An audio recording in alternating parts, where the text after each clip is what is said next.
जय श्री कृष्णा। राधे राधे। आज हम सुनेंगे वैशाख मास कथा के 28वें अध्याय की कथा। बोलिए कृष्ण भगवान की जय हो, विष्णु भगवान की जय हो। जैमिनी जी कहते हैं, ब्रह्मपुत्र देवऋषि नारद जी से उत्तम भगवत भक्ति का वर्णन सुनकर राजा इंद्रद्युम्न बहुत ही प्रसन्न हुए और उन्होंने कहा, हे भगवान, विद्वान पुरुषों ने मुझे बताया था कि साधु पुरुषों का संग संसार रूपी रोग का नाश करने वाला है। ऐसा ही साधु संग मुझे इसी समय प्राप्त हुआ। आपके संग से मेरे अज्ञान में अंधकार का नाश हो गया, क्योंकि मेरा चित्त इस समय नील माधव की पूजा करने के लिए अत्यंत उतावला हो रहा है। अतः हम और आप दोनों ही रथ पर बैठकर चलें और भगवान नील माधव का दर्शन करें। यदि आपके मुख से पुरुषोत्तम क्षेत्र के तीर्थों का ज्ञान प्राप्त कर सकूं, तो पहले के कहे हुए महात्माओं के ये वचन सफल हो जाएं। तब नारद जी ने कहा, हे राजन, ये तो बड़े हर्ष की बात है। मैं तुम्हें पुरुषोत्तम क्षेत्र और वहां के तीर्थों के दर्शन कराऊंगा। उस तीर्थ में जो शक्तियां हैं, शिव आदि हैं, उन्हें भी दिखाऊंगा।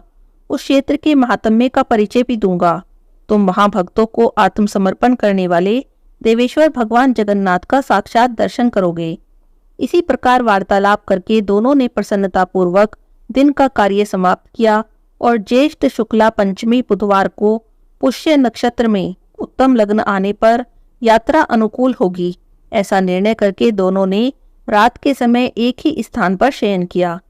फिर सुबह होने पर राजा इंद्रद्युम्न ने भाइयों सहित नीलाचल पर जाने के विषय में अपने राज्य में घोषणा करा दी कि अब हम लोग जीवन पर्यंत पुरुषोत्तम क्षेत्र में निवास करेंगे।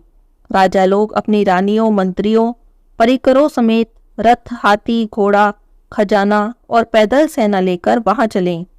इस प्रकार आज्ञा देकर राजा इंद्रद्युम्न अपने आगे खड़े हुए नारद मुनि की परिक्रमा करके छड़ीदार सिपाहियों से घिरे हुए मध्य द्वार पर आए। उनके आगे आगे अग्निहोत्र की अग्नि ले जाई जा रही थी। वहां उन्होंने अपनी दाहिनी ओर ब्राह्मणों को खड़े देखा, जो मांगल्य सूक्त का पाठ कर रहे थे। राजा ने भक्ति से विनीत होकर वस्त्र, आभूषण, माला, सुगंध, अनुलेपन के द्वारा ब्राह्मणों का पूजन किया। इसी समय एक साथ सैकड़ों शंख बज उठे। उनके साथ और भी बहुत से बाजों की तुमिल ध्वनि महाराज ने सुनी। उसके बाद वे मंदिर में भगवान विष्णु का दर्शन करने के लिए गए, जिनका स्मरण करने से मनुष्य सब प्रकार के कल्याण का भागी होता है। दिव्य सिंहासन पर बैठे हुए उन्हीं भगवान विष्णु का दूर से दर्शन करके उन्होंने साष्टांग प्रणाम किया और उपनिषदों की दिव्य वाणी से उनकी स्तुति करके दुर्गा जी के चरणों में मस्तक झुकाया। उसके बाद दोनों देवताओं की परिक्रमा करके उन्हें पालकी में बिठाया और उन्हें आगे करके प्रस्थान किया। बाहर के दरवाजे पर पहुंचकर उन्होंने अपना रथ तैयार देखा और परिक्रमा करके वे नारद जी के साथ उस रथ पर जा बैठे। राजा इंद्रद्युम्न के रथ के दोनों ओर उनके अधीन राजाओं के अनेकों रथ शोभा पा रहे थे, जो नाना प्रकार के अस्त्रों और शस्त्रों से संयुक्त थे, ध्वज पताकाओं से अलंकृत थे। उसी समय पुरवासी भी अपना अपना सामान लेकर तैयार हो गए। हाथी, घोड़े, खच्चर, ऊंट आदि वाहनों पर चढ़कर वहां से चल दिए। राजाओं की सैकड़ों रानियां भी अपनी अपनी सवारियों पर चढ़कर राजभवन से बाहर निकली। बड़े बड़े राज्य अधिकारी और विशाल सेना भी उनकी रक्षा में तत्पर हो गए।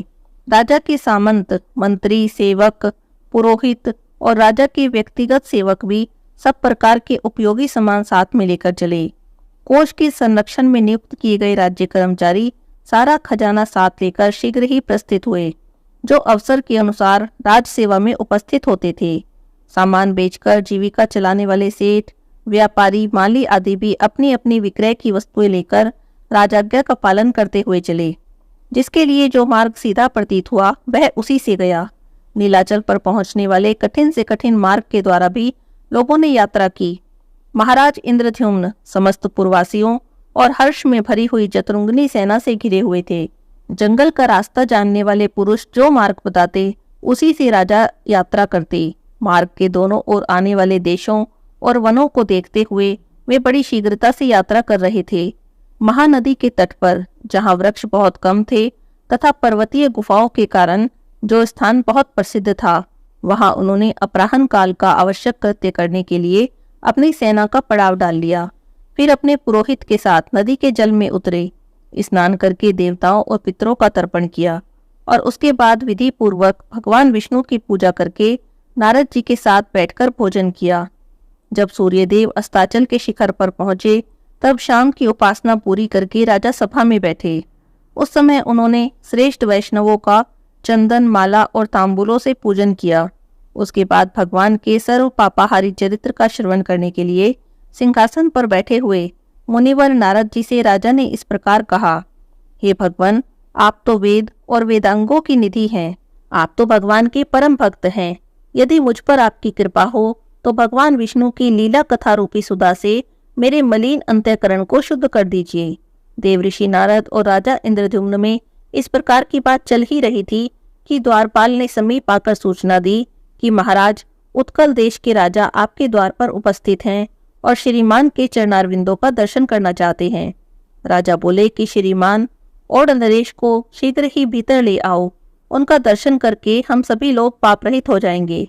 महाराज का वचन सुनकर द्वारपाल ने शीघ्र ही राज्यसभा में उत्कल नरेश का प्रवेश कराया।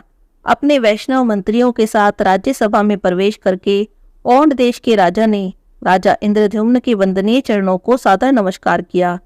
तब उन वैष्णव नरेश को उठाकर राजा इंद्रद्युम्न ने उनका सत्कार किया और अपने ही आसन पर बिठाकर विनययुक्त वाणी में कहा, हे राजन, आप कुशलता से तो है ना? हे ओड़पते, नीलाचल शिखर निवासी भगवान माधव तो वहां पर विजय पूर्वक विराज रहे हैं ना? क्या आपकी निर्मल बुद्धि भगवान के चरणारविंदों में लगती है? समस्त प्राणियों में समान चित रखने वाले आपका मन भगवान में अनुरक्त तो है ना? तब उत्कल नरेश ने हाथ जोड़कर कहा, हे स्वामिन, आपके चरणों की कृपा से मेरे लिए सर्वत्र कुशल है। दक्षिण समुद्र के तट पर जंगल से घिरा हुआ नीलाचल विद्यमान है, परंतु वहां लोगों का आना जाना नहीं है। भगवान नील माधव भी वही हैं, परंतु इस समय प्रचंड आंधी के कारण उठी हुई अधिक बालुका राशि में छिप गए हैं, ऐसी बात सुनी जाती है। इसीलिए मेरे राज्य में भी अकाल और मृत्यु का भय बढ़ गया है। परंतु अब आप पधारे हैं तो सर्वत्र कुशल ही होगा। उत्कल नरेश के ऐसा कहने पर राजा इंद्रद्युम्न ने उनका आदर देखते हुए उन्हें विदा कर दिया और नारद जी की ओर देखकर उदासीन भाव से कहा, हे मुने, ये सब क्या हो रहा है? तब नारद जी ने कहा, हे राजन, इस विषय में तुम्हें विस्मय नहीं करना चाहिए। श्रेष्ठ वैष्णव भाग्यवान होता है। वैष्णवों का मनोरथ कभी निष्फल नहीं होता। जगत के आदि कारण और रोग शोक से रहित प्रत्यक्ष शरीर धारण किए हुए भगवान नारायण को तुम अवश्य ही देखोगे। वे तुम पर ही अनुग्रह करने के लिए इस पृथ्वी पर उतरेंगे। संपूर्ण चराचर जगत भगवान विष्णु के वश में है। सनातन परमात्मा विष्णु किसी के भी वश में नहीं है। वे भगवान भक्त वत्सल हैं, अतः केवल भक्ति के वश में रहते हैं। भगवान विष्णु की भक्ति ही धर्म, अर्थ, काम और मोक्ष रूपी चारों पुरुषार्थों की जड़ है। वह भक्ति ही भगवान को वश में करने का उपाय है। एक ही भगवान विष्णु अपनी माया से अनेक रूपों में प्रकट हुए हैं, इसीलिए उन परमात्मा के सिवा और कोई भी सुख का कारण नहीं। हे राजन, तुम ब्रह्मा जी की संतान परंपरा में 5वें पुरुष हो, साथ ही श्रेष्ठ वैष्णव हो। तुमने 18 विद्याओं में पूर्ण विद्यता प्राप्त की है। तुम सदैव सदाचार में स्थित रहते हो। तुमने इस पृथ्वी का न्यायपूर्वक पालन किया है। तुम ब्राह्मणों के पूजक हो, अतः पुरुषोत्तम क्षेत्र में इन चर्म चक्षुओं से भगवान पुरुषोत्तम का दर्शन तुम्हें अवश्य ही प्राप्त होगा। तुम्हारे इस कार्य में स्वयं ब्रह्मा जी ने मुझे नियुक्त किया है। पुरुषोत्तम क्षेत्र में चलने पर वह सब बात मैं तुम्हें बताऊंगा। इस समय रात का 3रा पहर चल रहा है। इन सब राजाओं को अपने अपने डेरे में जाने की आज्ञा दो और अब तुम भी विश्राम करो। जैमिनी जी कहते हैं, नारद जी के इस प्रकार आश्वासन देने पर राजा इंद्रद्युम्न ने प्रसन्नचित्त होकर जब उत्तम बुद्धि से विचार किया, तब अपने परिश्रम को सफल माना और सभासदों को विदा करके मुनि का हाथ अपने हाथों में लेकर अंतःपुर में प्रवेश किया। फिर विधि पूर्वक उनकी पूजा करके उन्हें पलंग पर सुलाया और उन्हीं के साथ बातचीत करते करते शेष रात्रि व्यतीत कर दी। उसके बाद निर्मल प्रभात होने पर नित्य कर्म पूरा करके उन्होंने जगन्नाथ जी का पूजन किया। उसके बाद वे सब महानदी के पार उतरे। इसके बाद और देश के राजा के बताए हुए मार्ग से राजा इंद्रद्युम्न अपनी सेना के साथ एक आम्रवन नामक क्षेत्र की ओर चले। वहां से कुछ दूर आगे जाने पर मार्ग में गंधवहा नाम वाली नदी मिली, जो बड़े वेग से बह रही थी। उसको पार करके आगे बढ़ने पर शंख आदि वाद्यों की ध्वनि सुनाई पड़ी। तब राजा ने नारद जी से पूछा, हे महामुनि, यह शब्द कहाँ हो रहा है? तब नारद जी ने कहा, हे राजन, यह अत्यंत दुर्लभ क्षेत्र है जिसे भगवान विष्णु ने गुप्त कर रखा है। तुम भाग्यवानों में श्रेष्ठ हो, इसीलिए तुम्हारे सौभाग्य से जितेंद्रिय पुरोहित ने किसी प्रकार जाकर भगवान का दर्शन किया। यहाँ से तीसरे योजन पर नीलगिरी विद्यमान है और यह भगवान गौरीपति का एकाम्रवन नामक क्षेत्र है जो अब अधिक दूर नहीं है। एक समय भगवान शिव ने लोकों के आदि कारण अनादि पुरुषोत्तम का इस प्रकार सत्वन किया। हे नारायण, हे परमधाम, हे परमात्मा, हे प्रातपर, हे सच्चिदानंद वैभव से युक्त निरंजन परमेश्वर, आपको मेरा नमस्कार है।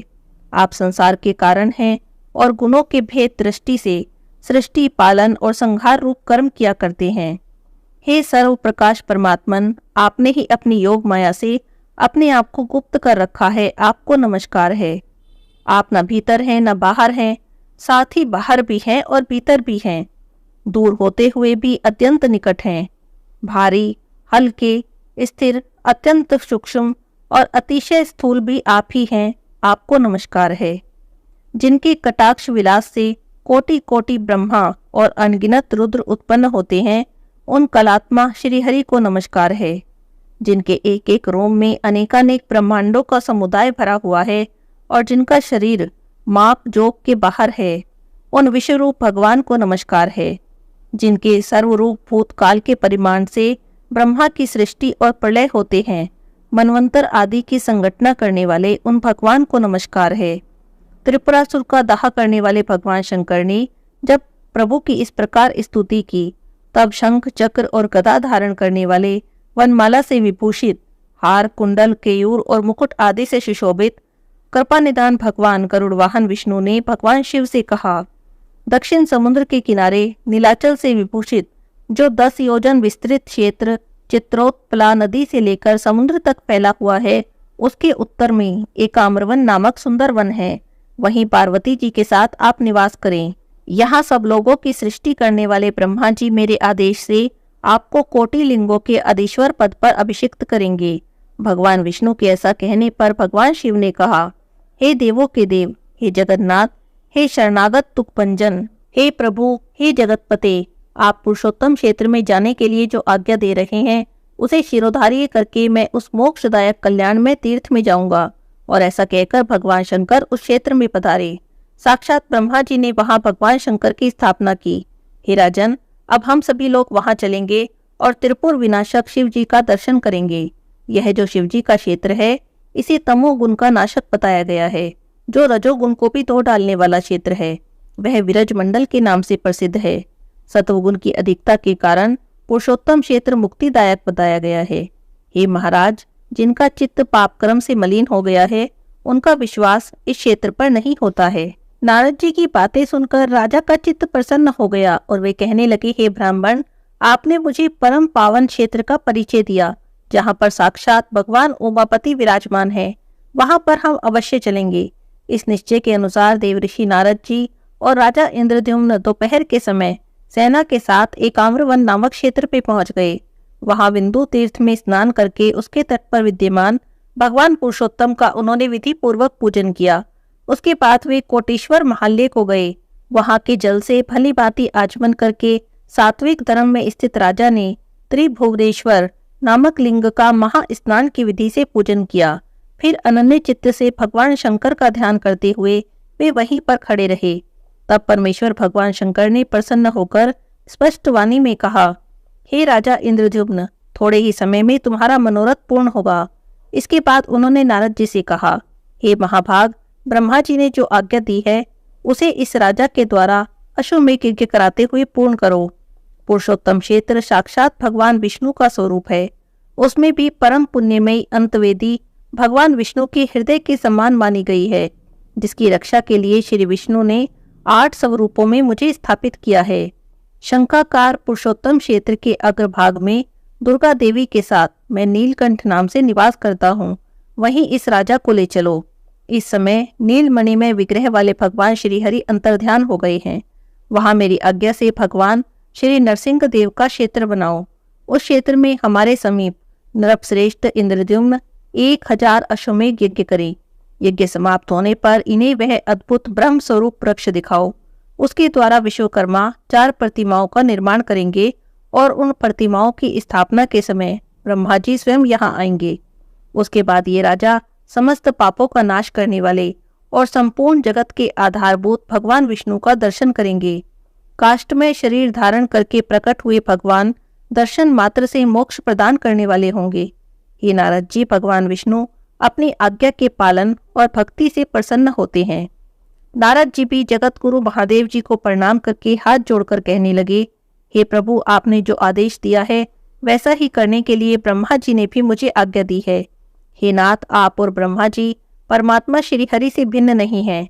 इन राजा इंद्रद्युम्न की भाग्य समृद्धि महान है, इसी से इन्हें आप तीनों देवताओं का वह विशाल अनुग्रह प्राप्त हुआ है जिसको मन के द्वारा सोचा भी नहीं जा सकता। जिसके प्रसंग से पापी मनुष्य भी भवसागर से तर जाते हैं, वे भूत भावन भगवान विष्णु अचिंत्य महिमा वाले हैं। वे भगवान कितनी भक्ति से प्रसन्न होते हैं, यह बात बुद्धि में नहीं आ सकती। वेदों के स्वाध्याय आदि साधनों के द्वारा चिरकाल तक विद्वान पुरुष यत्न करते रह जाते हैं, किंतु सफलता नहीं पाते, और एक नीच मनुष्य अनायास होने वाले कर्म से मोक्ष प्राप्त कर लेता है। पंचर ग्वालों के घर में रहकर दही, दूध और जंगली फल मूलों से जीविका चलाने वाली गोपियां भगवान के स्नेह सुख का उपभोग करके ही मुक्ति पा गई। निरंतर भगवान से द्रोह रखने वाला शिशुपाल भी राजसूय यज्ञ की सभा में भगवान को कटु वचन सुनाकर भी मोक्ष को प्राप्त हुआ। भगवान का चरित्र ऐसा है वैसा है, इस प्रकार के निश्चय का विषय नहीं। बहुत समय तक महान प्रयत्न करते रहने पर भी भगवान विष्णु के दिव्य चरित्र के विषय में कोई निर्णय नहीं दिया जा सकता। इस संसार में पुरुषोत्तम क्षेत्र का निवास भगवान की सायुज्य की प्राप्ति कराने वाला है। भगवान विष्णु इंद्रद्युम्न के प्रसंग से वहां सब लोगों को प्रत्यक्ष दर्शन देंगे। उसके बाद महादेव जी तथास्तु कहकर उसी सन वहीं पर अंतर्ध्यान हो गए। आगे की कथा हम अगले अध्याय में सुनेंगे। आज के अध्याय की कथा यहीं पर समाप्त होती है। बोलिए कृष्ण भगवान की जय हो।